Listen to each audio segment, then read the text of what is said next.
말씀은 여호수아 14장 1절에서 9절입니다. 여호수아 14장 1절에서 9절입니다.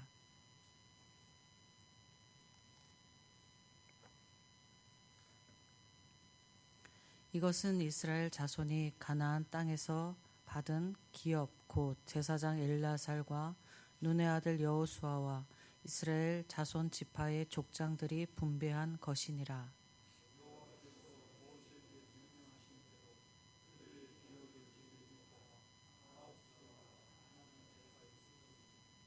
이는 두 지파와 반 지파의 기업은 모세가 요단 저쪽에서 주었으며 레위 자손에게는 그들 가운데에서 기업을 주지 아니하였으니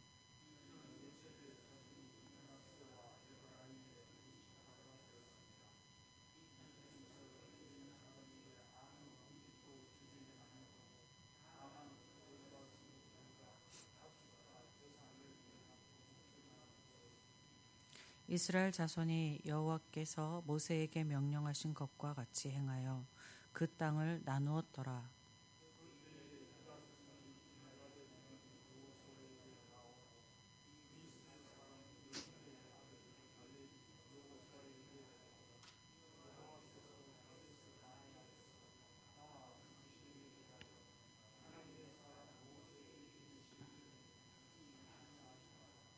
내 나이 40세에 여호와의 종 모세가 가데스 바네아에서 나를 보내어 이 땅을 정탐하게 하였으므로 내가 성실한 마음으로 그에게 보고하였고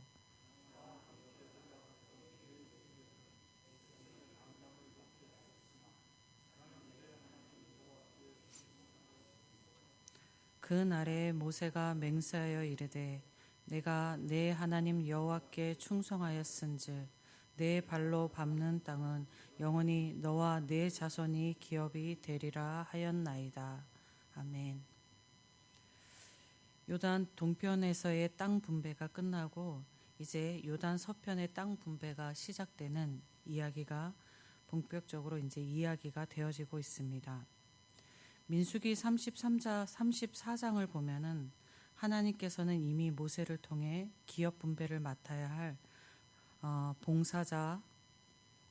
봉사할 지도자들과 어떤 방식으로 분배할 것인가를 미리 정해두셨습니다. 가나안 땅 기업의 임무를 맡은 사람들은 여호수아와 제사장 엘르아살 그리고 각 지파의 족장들입니다.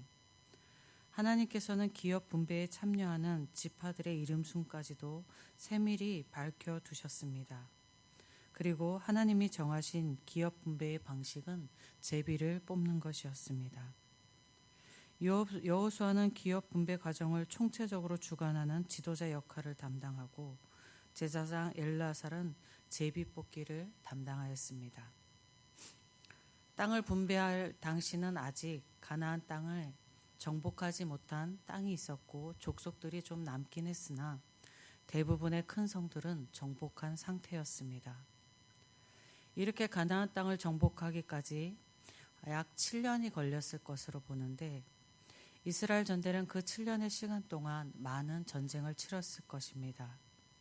많은 전쟁을 치르면서 그 전쟁을 승리로 이끄는 공로자들도 여럿이 있었을 것입니다.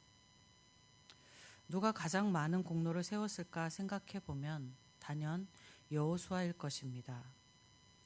그렇게 우리 생각에는 그렇다면 여호수아가 속한 에브라임 지파에게 우선권을 주고 그들이 분배받기를 원하는 땅을 분배해 주어야 되지 않을까 하는 생각을 하게 됩니다. 그러나 하나님께서는 약속하신 가나안 땅 분배 방식을 제비 뽑기로 하셨습니다.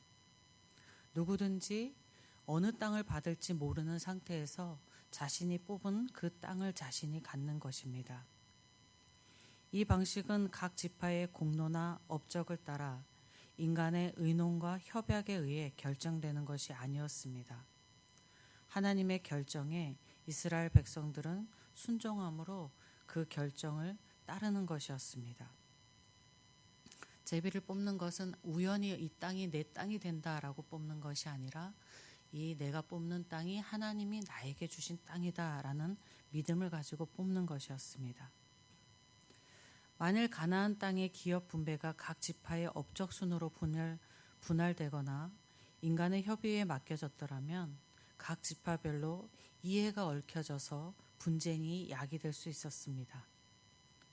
그리고 그 결과는 약육강식의 형태로 되어졌을 것입니다. 힘이 있는 지파는 더 좋은 것, 더 많은 것을 가지고 약한 지파는 좋지 못한 것, 그 분량도 더 적은 것을 가지게 되었을 것입니다. 사람의 방식으로 기업 분배가 되어졌다면 하나님의 백성, 신앙의 공동체, 이스라엘에 분열이 일어나고 또 힘이 지배하는 공동체가 되어졌을 것입니다. 하나님께서는 하나님을 섬기는 공동체에 분열을 원하시지 않으시며 그 공동체가 힘으로 지배되기를 원하시지 않으십니다. 오늘날의 신앙의 공동체의 교회에도 분열되거나 사람이 힘이 지배되지 않기를 하나님은 원하십니다. 그렇기 위해서 교회 공동체의 모든 사람들은 교회를 향하신 하나님의 뜻이 무엇인가를 기억하고 그 뜻에 순종하고자 그것을 바라보고 살아가야 할 것입니다. 여호수아가 기업 분배를 위하여 사람들이 모였는데 제비 뽑기를 시작하기 전에 유다 지파의 갈렙이 자기 기업을 먼저 줄 것을 요구하고 나섭니다. 가데스 바냐에서 가나안 땅 정탐을 12명 정탐꾼을 보냈는데 돌아와서 부정적인 평가를 했던 10명과 달리 긍정적인 평가를 했던 갈렙에게 모세가 약속한 것이 신명기 1장 36절 말씀입니다. 그 말씀을 보면 오직 여분네의 아들 갈렙은 온전히 여호와께 순종하였은즉 그는 그것을 볼 것이요 그가 밟는 땅을 내가 그와 그의 자손에게 주리라 하시고, 이 말씀을 가지고 9절에서 갈렙이 이제 이야기를 하는 것입니다. 갈렙은 하나님께서 모세를 통해 말씀하신 이 말씀을 근거로 특별한 기업을 달라고 요구합니다. 갈렙은 특별한 기업을 요구할 권리를 가지고 있었습니다. 그런데 갈렙이 특권을 행사하면서 자신에게 좋은 땅을 줄 것을 요구하는 것은 아니었습니다.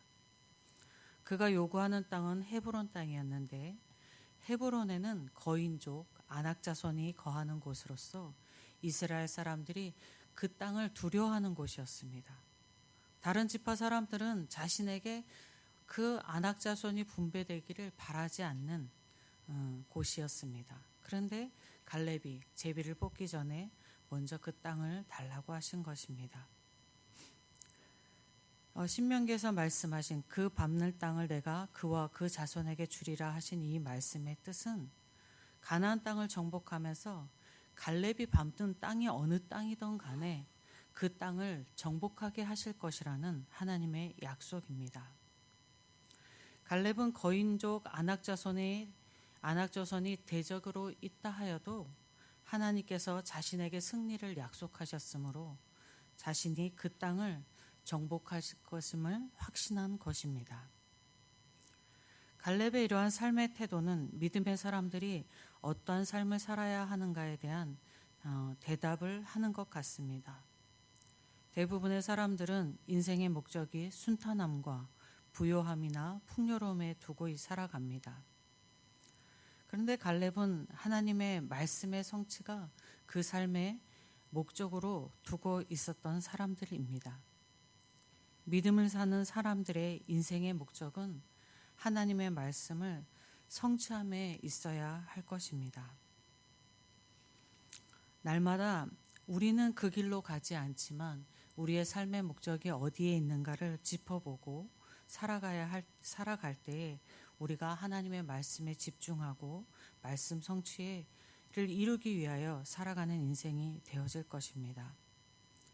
여러분의 인생의 목적이 하나님의 말씀 성취이기를 소원하고 그리고 그 목적이 이루어지는 삶이 되기를 주님의 이름으로 축복드립니다. 아버지 하나님 감사합니다. 이 세상을 살아가는 것이 하나님 우리의 눈에 보이는 것이 전부가 아님을 말씀하시고 모든 살아가는 삶의 방식이 우리 믿음의 삶의 살아가는 삶의 방식이 아니라고 말씀하여 주시니 다시금 우리의 마음을 정하게 하고 하나님을 바라봅니다. 하나님, 하나님의 말씀을 깨닫게 하여 주시옵시고 그 말씀이 우리의 삶이 목적이 되어서 그 말씀을 따라가는 저희가 되게 하여 주시옵소서. 주님과 교제함으로 누리는 기쁨을 누리게 하시고 주님의 말씀을 따라서 살아갈 때 누리는 그 기쁨 또한 누릴 수 있는 저희 되게 하여 주시옵소서. 하나님, 저희의 인생을 통하여서 영광 받아 주시옵기를 간절히 소망하며 우리 주 예수 그리스도의 이름으로 기도드립니다. 아멘. 하늘에 계신 우리 아버지, 아버지의 이름을 거룩하게 하시며 아버지의 나라가 오게 하시며 아버지의 뜻이 하늘에서와 같이 땅에서도 이루어지게 하소서. 오늘 우리에게 일용할 양식을 주시고 우리가 우리에게 잘못한 사람을 용서하여 준 것 같이 우리 죄를 용서하여 주시고 우리를 시험에 빠지지 않게 하시고 악에서 구하소서. 나라와 권능과 영광이 영원히 아버지의 것입니다. 아멘. 이 시간 기도하실 때에 예천교회를 위해서 기도하겠습니다. 예천교회에 드려지는 내일 주일 예배가 있는데 예배가 하나님께 온전히 드려지는 예배, 하나님으로부터 은혜가 충만히 내려지는 예배 되기를 위해서 기도하겠습니다. 위임 목사님을 비롯한 사역자들을 위한 기도, 그리고 질병과 삶의 어려움과 마음의 고통 가운데 있는 성도들을 위한 기도 하시겠습니다. 예천 지역과 나라를 위해서 기도하시고 복음 전파되는 선교지를 위해서 기도하시고 오늘 각자 가지고 나오신 기도 제목 올려드릴 때에 주님의 이름 한번 부르고 함께 기도하겠습니다. 주여